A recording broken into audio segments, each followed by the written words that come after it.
Hello everyone, welcome back to my channel Experience by Student. This is your channel where I share my handwritten notes plus solutions of all subjects, including Hindi, English and Sanskrit grammar plus literature.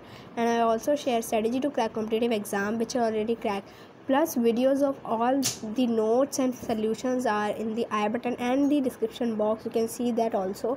And I also share project work with the tips and tricks and many more things like that are available on my channel, so you can check out that also. So today's video's topic is some tips to decorate your notebook easily for class 10th, 9th, 8th, 7th, 6th. So I start seeing my 9th and 10th notebook of English literature plus grammar. So it's basically for English notebook. So आपको उसमें लिटरेचर के वर्क में दिख जाएगा कि कौन से चैप्टर मैंने कैसे ड्राइंग बना रखी है, कैसे डेकोरेट कर रखा है अपनी नोटबुक को. एंड उसके बाद आपको दिखेगा कि मैंने 10th में कैसे कर रखा है, ग्रामर को कैसे कर रखा है.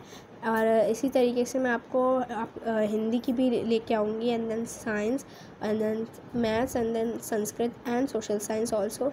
सो you can check out that also. और ये आपके लिए वैसी हो सकती है अगर आप एक अच्छे ड्राइंग नहीं बनाते हो तो फिर भी आप अपनी नोटबुक को एक अच्छी तरीके से डेकोरेट कर सकते हो छोटी छोटी ड्राइंग बना के. अगर आपकी ड्राइंग इतनी अच्छी भी नहीं है तब भी वो छोटी छोटी ड्राइंग्स जो हैं वो बिना अच्छी ड्राइंग होने के बावजूद भी बन जाएगी.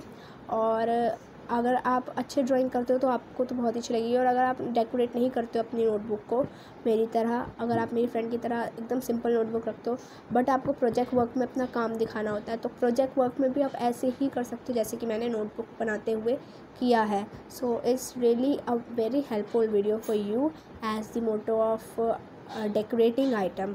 And so moving on to the video.